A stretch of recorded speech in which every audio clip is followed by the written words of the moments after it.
Mr. Stephen Peterson has commenced his career as a consumer rep in 2019 with Safer Care Victoria.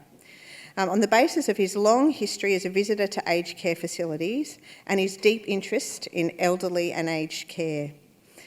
His appointment was to Safer Care Victoria's Clinical Network Committee for Care of Older People, and he has since served on numerous other committees and expert working groups concerning the elderly, and he continues to do so.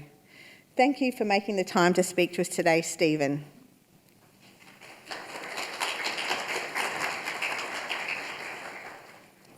Thank you. This is a story about my father, Albert Gordon Peterson, known from a young age as Gordon Peterson. Approaching his 91st birthday, Gordon was fully cognitive and living alone in the family home in East Ivanhoe, where he had lived since 1952. Fiercely independent, he was mostly looking after himself, but recently had accepted the advice of his doctor to spend some time in respite to receive additional care. Gordon's health was reasonable. In his mid-70s, he had suffered a stroke from which he had fully recovered. Through his 80s, he'd undertaken 2 successful knee replacements, and during this time also had travelled 8 times to Japan to visit his younger son, me, and family. He also remained an active member of the local lawn bowls club. During this time, it was discovered he had only 25% blood flow to his brain due to blocked carotid arteries, but this was being managed. Gordon's main physical ailment was ulcers on the soles of his feet, causing discomfort and impeding his mobility.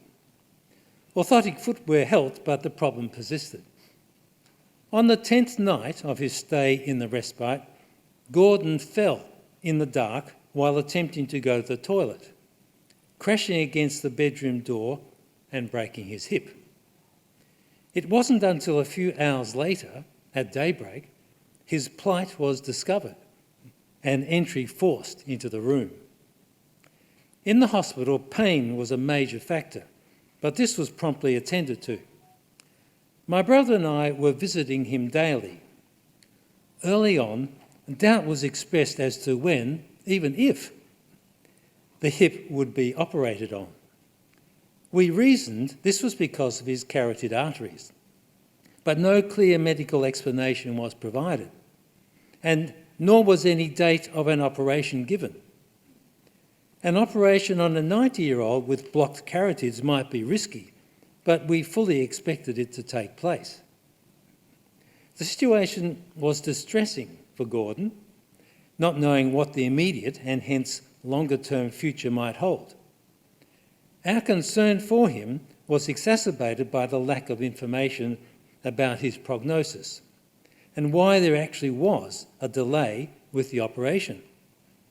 We heard only general statements about him not yet being ready and the need to wait for the right time.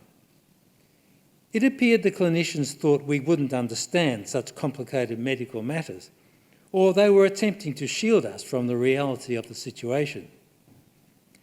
Nevertheless, on the 5th day, his condition was deemed good enough for the operation. He went straight into the ICU post-op and remained there, fully sedated for a day. Back in a shared ward and sitting up in bed, Gordon was calm and cheerful, able to take part in all conversations completely normally. One minor issue, though, the use of his middle name, not discovered or uncovered during the admission process, had caused some confusion. He'd never been called Albert as long as he could remember, but someone hand-wrote a note placed above the bed that the name was Gordon Peterson, so issue solved. As the days passed, Gordon remained confined to bed, but gaining strength. The operation was announced a success, and it appeared he was now on the path to recuperation and recovery, and a return to the respite. Into the 2nd week post-op, we began wondering what the next stage of his recuperation would entail. That is, when and how he would commence rehabilitation. he had as yet not moved from his bed, even into a bedside chair. Although his mobility had been in decline prior to the fall, while still at home he had been walking unaided and externally using a stick, then in respite aided by a walking frame. Right up to the fall he was still mobile, and we all expected would be again. Yet, apart from a comment about the possibility of physiotherapy, no actual plan or even talk of rehabilitation was initiated by the hospital. No discussions with Gordon, nor with his adult children.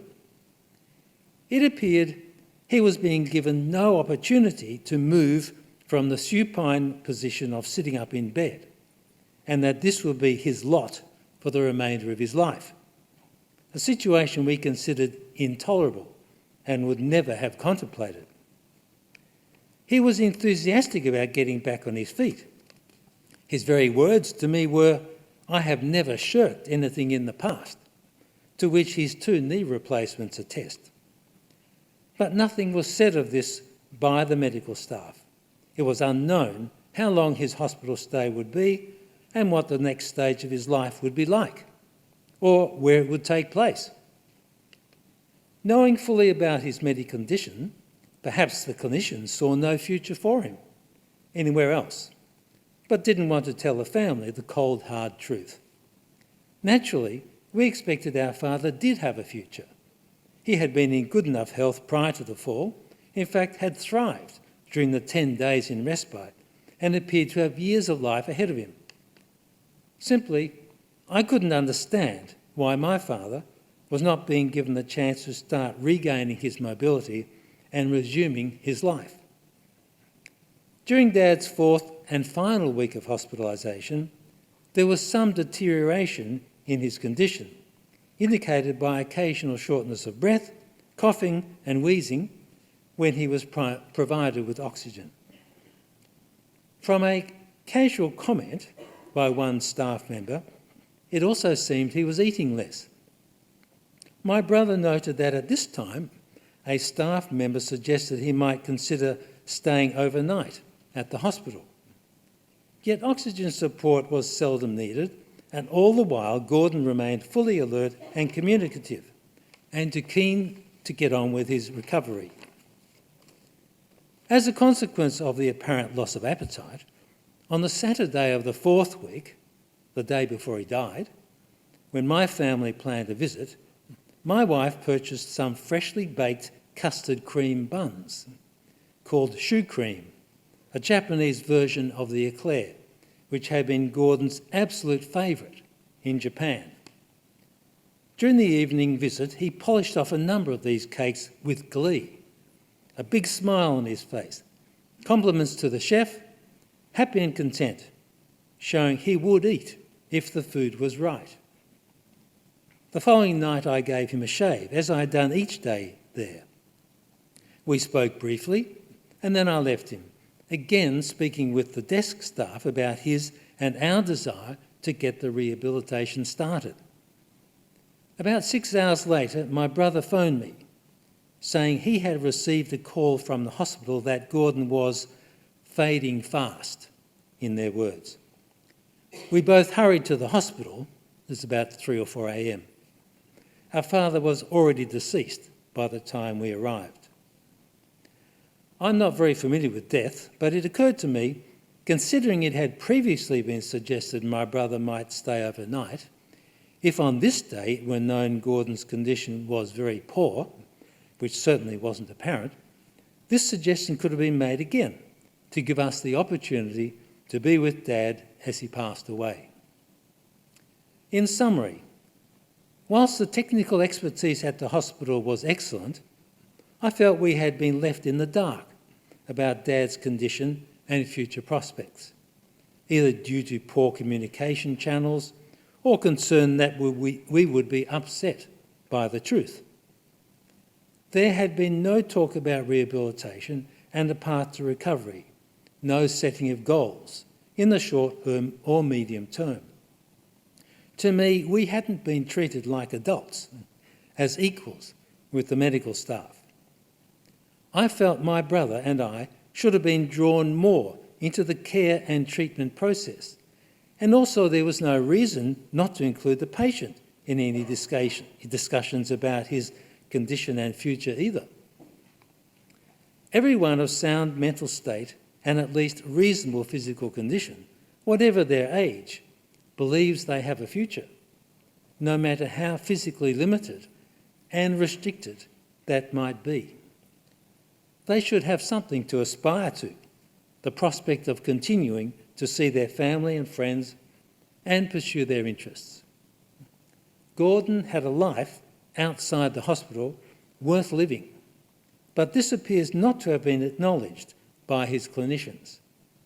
No pathway back to his previous life was mapped out for him, with the family, with the patient, or with all of us together.